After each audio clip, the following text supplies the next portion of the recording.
No hay tiempo que perder. El fallecido rey Filipo solo vivirá en tus recuerdos y en tus acciones, si es que aprendiste bien de él. Rey Alejandro, son requeridos inmediatamente audaces movimientos políticos que mantengan a la nobleza macedónica a tu lado. Acciones militares para dominar a quienes habían prometido someterse a la voluntad del liderazgo macedónico en cabeza de Filipo, pero que ahora amenazan con rebelarse contra ti. Un pobre muchacho sin experiencia, de quien nadie cree pueda mantener el poder logrado por un verdadero rey. Pero no por nada ese gran rey del que desciendes alguna vez te dijo cuando eras un niño: búscate un reino igual a tu grandeza, hijo mío, pues Macedonia es pequeña para ti. Llega el momento de demostrarles a los griegos y al mundo entero quién eres y de qué eres capaz, Alejandro. Y eso lo descubriremos en el capítulo 40 del audiolibro El Hijo del Sueño, narrado especialmente aquí, en Inauditos Audiolibros.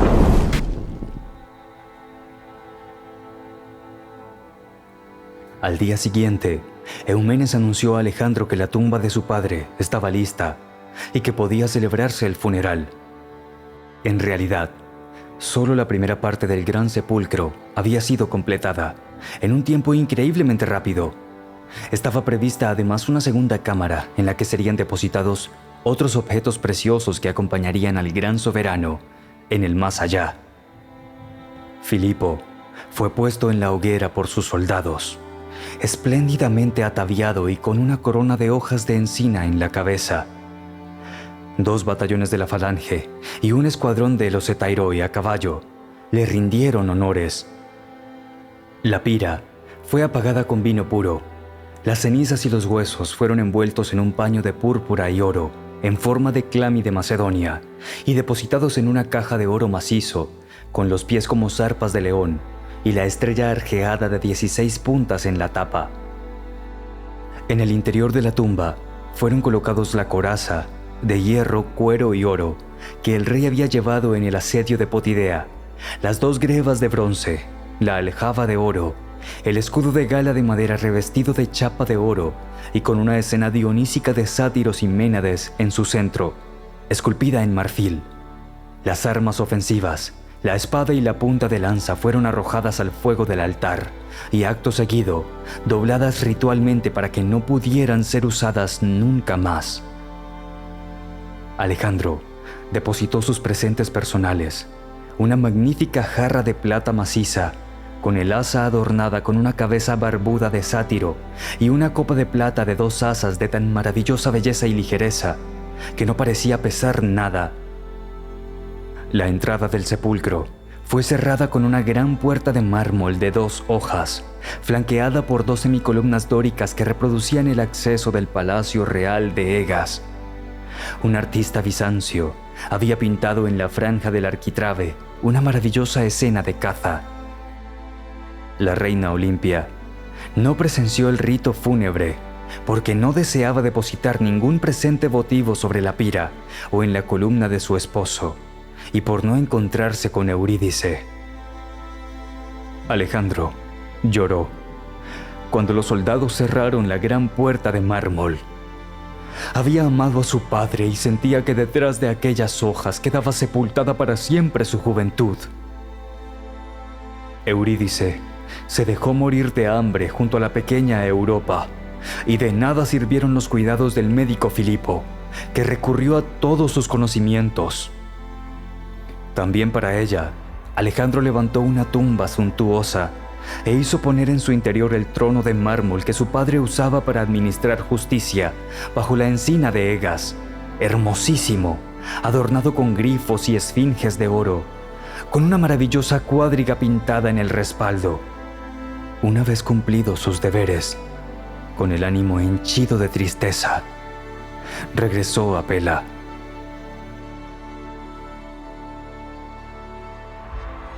El general Antípatro era un oficial de la vieja guardia de Filipo, leal al trono y extremadamente digno de confianza.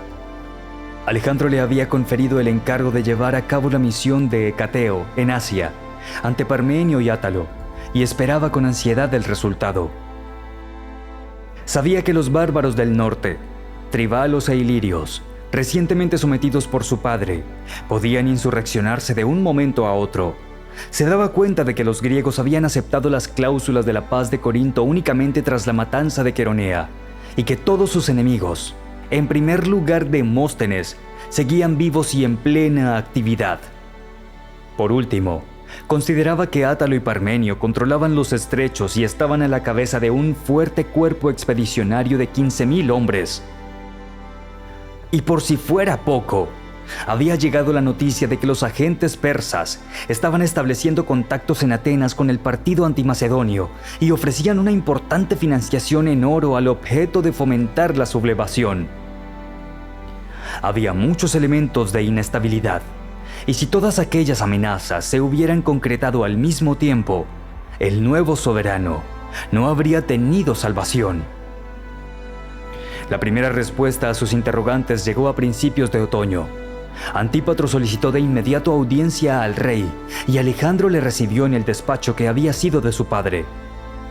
Por más que fuese un soldado de la cabeza a los pies, Antípatro no gustaba de hacer ostentación de su condición y vestía habitualmente como un ciudadano común y corriente, lo cual demostraba su equilibrio y seguridad. «Señor», anunció al hacer su entrada, «estas son las noticias que llegan de Asia. Átalo se ha negado a ceder el mando y a regresar a Pela. Ha presentado resistencia armada y ha sido muerto. Parmenio asegura su sincera fidelidad. Antípatro, quisiera saber lo que de veras piensas de Parmenio. Has de saber que su hijo, Filotas, está aquí en palacio. Podría pensar, según se mire, que es mi rehén. ¿Es ese, según tú, el motivo de su declaración de fidelidad?» «No», repuso sin vacilación el anciano general. «Conozco perfectamente a Parmenio. Siente afecto por ti. Siempre te ha querido. Desde que eras un niño y venías a sentarte en las rodillas de tu padre durante los consejos de guerra en la armería real». Alejandro recordó de improviso la cantinela que tarareaba cada vez que veía los blancos cabellos de Parmenio. «El viejo soldado que va a la guerra cae por tierra. Cae por tierra». Sintió que le invadía una profunda tristeza, pensando en cómo el poder cambiaba dramáticamente las relaciones entre las personas. Antípatro continuó: «Pero, si tienes dudas, no hay más que un modo de ahuyentarlas». «Sí, mandarle a Filotas». «Exactamente. En vista de que sus otros 2 hijos, Nicanor y Héctor, están ya con él». Sí, es lo que haré. Le mandaré a su hijo con una carta reclamándole en Pela. Tengo necesidad de él. Temo que esté a punto de desencadenarse una tempestad. Me parece una decisión muy prudente, señor. Parmenio aprecia sobre todo una cosa: la confianza. Bueno, ¿qué noticias hay del norte?» «Malas, señor. Los tribalos se han alzado en rebelión y han incendiado algunas de nuestras guarniciones fronterizas». «Maldición. ¿Qué me aconsejas?» «He hecho enviar unos mensajes. Si hiciesen caso omiso de ellos, golpea lo más fuerte que puedas». «Sin duda. Sí. ¿Y qué noticias hay del sur?» Nada bueno. El partido antimacedonio está reforzándose un poco por todas partes, hasta en Tesalia. Tú eres muy joven y hay quien piensa que... Adelante, habla con libertad. Que eres un muchacho sin experiencia que no conseguirá mantener la hegemonía establecida por Filipo. Tendrán que arrepentirse de ello. Hay otra cosa. Dime, tu primo Arquelao. Continúa. le invitó Alejandro poniendo cara sombría. Ha sido víctima de un accidente de caza. Ha muerto. Antípatro asintió. Cuando mi padre conquistó el trono, perdonó tanto a él como a Amintas, por más que ambos estuvieran en la línea de sucesión hasta aquel momento. Ha sido un accidente de caza, señor, repitió Antípatro impasible. ¿Dónde está Amintas? Abajo, en el cuerpo de guardia. No quiero que le suceda nada. Estaba a mi lado cuando ocurrió el asesinato de mi padre. Antípatro hizo señal de haber comprendido y se encaminó hacia la puerta. Alejandro se levantó y se puso delante del gran mapa de Aristóteles, que había querido hacer colgar en su despacho. El este y el oeste podían tenerse por seguros, vigilados por Alejandro de Epiro y por Parmenio, siempre que pudiera confiarse verdaderamente en él. Pero el norte y el sur representaban dos grandes amenazas. Tenía que atacar lo más pronto posible y con tanta dureza que no cupieran dudas acerca del hecho de que Macedonia tenía un soberano no menos fuerte que Filipo. Salió a la galería que daba al norte y dirigió la mirada hacia las montañas donde había transcurrido su destierro. Los bosques comenzaban a cambiar de color con la proximidad del otoño y pronto caería la nieve. Hasta primavera, la situación por aquella parte se mantendría tranquila. Era preciso por aquel momento espantar a los tesalios y tebanos. Meditó un plan de acción en espera de que Filotas y Parmenio volviesen de Asia. Reunió a su consejo de guerra pocos días después. Entraré en Tesalia con el ejército en formación de combate. Haré que me confirmen en el cargo de Tagos que estaba en posesión de mi padre y me acercaré hasta las murallas de Tebas, anunció. Quiero hacer entender a los tesalios que tienen un nuevo jefe. Y en cuanto a los tebanos, quiero darles un susto de muerte. Tienen que saber que puedo atacarles en cualquier momento. Hay un problema, intervino Hefestión.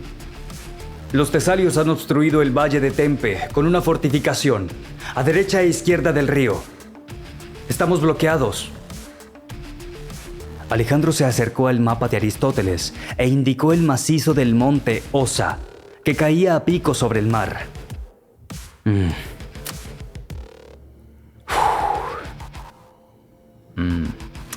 Lo sé, repuso.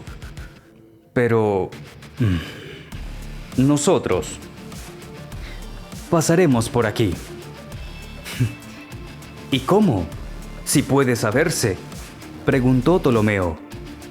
Ninguno de nosotros tiene alas, que yo sepa. Tenemos masas y escoplos, replicó Alejandro. Tallaremos una escalera en la roca viva. Haced venir a 500 mineros del Pangeo, los mejores. Dadles bien de comer, ropas, calzado, y prometedles la libertad si terminan dentro de 10 días. Trabajarán por turnos, sin descanso, por el lado del mar. Los tesalios no podrán verles. ¿Estás hablando en serio?, preguntó Seleuco. No bromeo nunca, durante los consejos de guerra. Y ahora, venga, movámonos. Todos los presentes se quedaron estupefactos. Era evidente que ningún obstáculo, ninguna barrera, humana o divina, detendría jamás a Alejandro.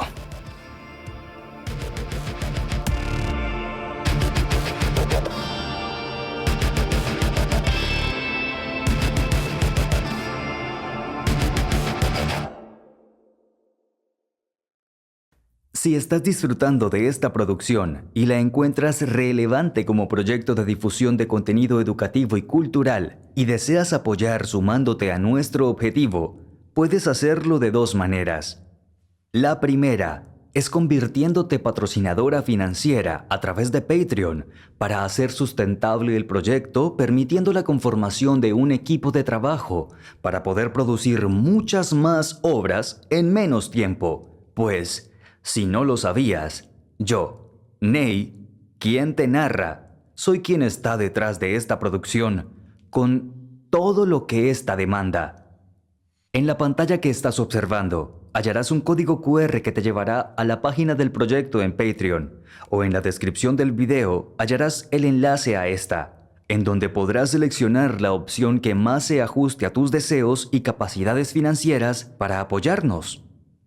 La segunda manera de sumarte y apoyarnos es interactuando con nuestro contenido de todas las formas posibles en las plataformas en que tenemos presencia, en YouTube, en nuestra página de Facebook, en donde nos hallarás como Inauditos Audiolibros o como inauditosaudios.oficial, y en Instagram y TikTok como @inauditosaudios. Comentar, así sea con un emoji, dejando tu me gusta, guardando nuestras publicaciones como favoritas y compartiéndolas en tus plataformas y a tus seres amados, es otra gran forma de apoyar y sumarte a este proyecto. Nos hallaremos pronto, entre letras. Recuerda, audiolibro escucha. Nosotras somos porque tú eres. Nosotras somos gracias a ti.